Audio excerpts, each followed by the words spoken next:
tell us a little bit about the business? Because I understand that it's 100 years old this year. So there's going to be some celebrations, I presume. Oh, definitely. But a lot has happened over the last 100 years. Indeed, it has. Well, thank you first of all, Miles, for inviting Belle Coaches here today.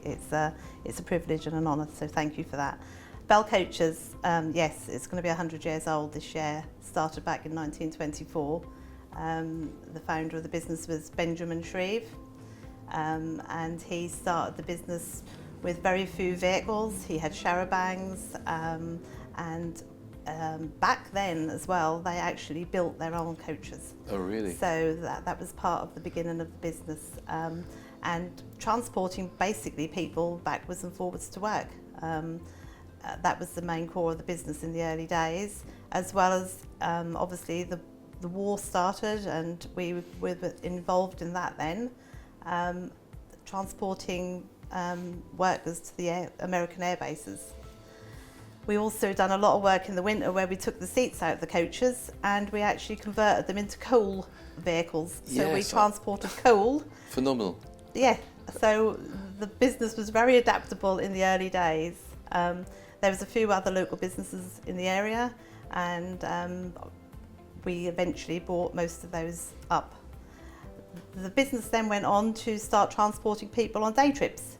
And we touted for business down in Lowestoft and the seafront, and sat there with 5 coaches with a board saying, we'll take you to Southwold for the day for however much it was. In the late 70s, they decided to build a second power station in Sizewell. They did, yes. So, and I remember when I spoke to Ken, he was explaining that pretty much every day was a different day. It was we need to move people from, can you collect some people from Ipswich, or we need to move people from A to B, and pretty much he just said yes. He was approached by Lang's Construction at the time, with no notice at all. They came into his office in Leicester, which we still have got today, and asked for 5 coaches to be available the next day to start transporting their workers back from Sizewell. And so he did. He was able to work that with other work as well, so that became quite lucrative for him, and we've remained working with Sizewell ever since on an ad hoc basis.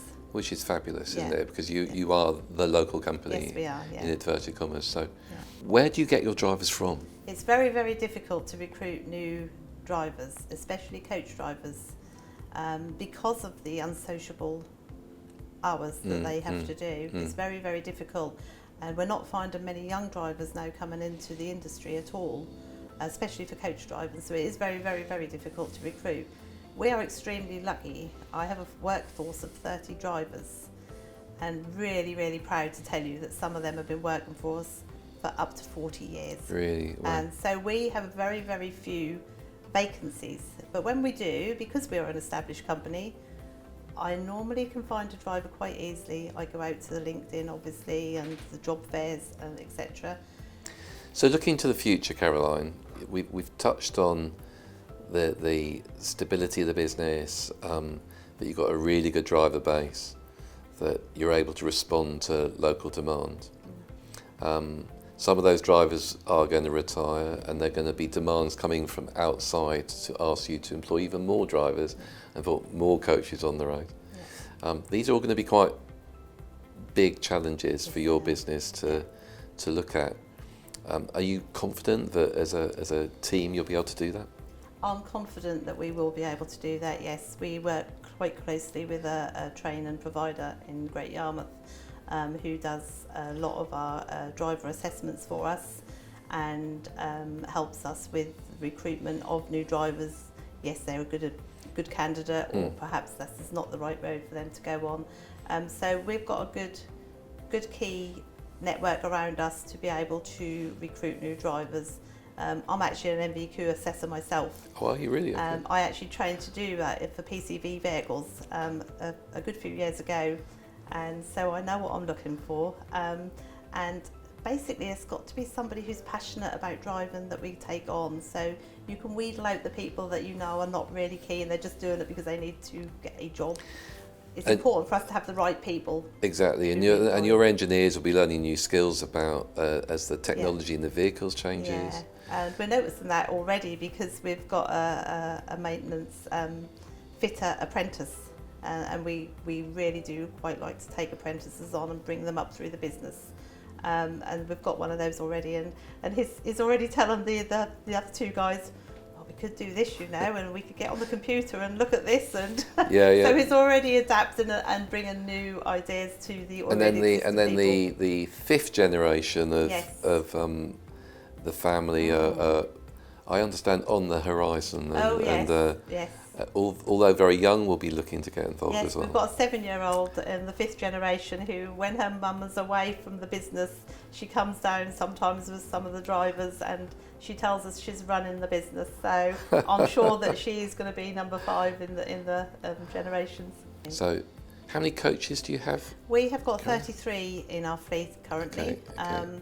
which we're now building up again. So we did go down to just 30 and we're now built up to 33. And you would predominantly do your own maintenance on these We vehicles? do. We've got our own maintenance team in Leiston, where we've got our purpose-built depot there, where the maintenance is all carried out. Yeah. Now, I mean, Belle is a family business. Yes, a it family is. business. Yeah. You've worked there for 23 years. so you must feel part of the family.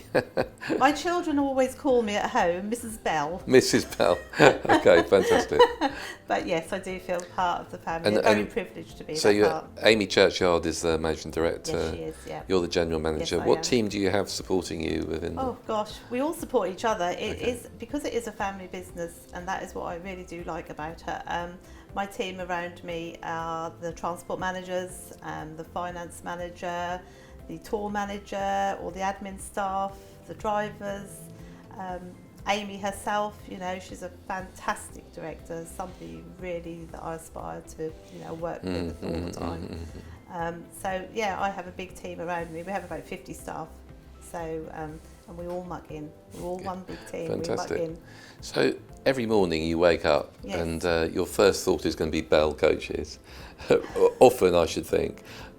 Usually it's my second thought. My dogs normally wake me up for their breakfast. But no, my day, I do wake up. I've never woken up and not wanted to go to work. It's a job I love. I've been there 23 years. It's never 2 days the same. No. Because we're a live business, you may have a plan for your day and it might go completely wrong. Something could happen that changes all of your plans for that day. So at the end of the day, if I've ticked off 3 or 4 of my jobs, I'm really happy. Well, listen, thank you very much for coming and talking to us today.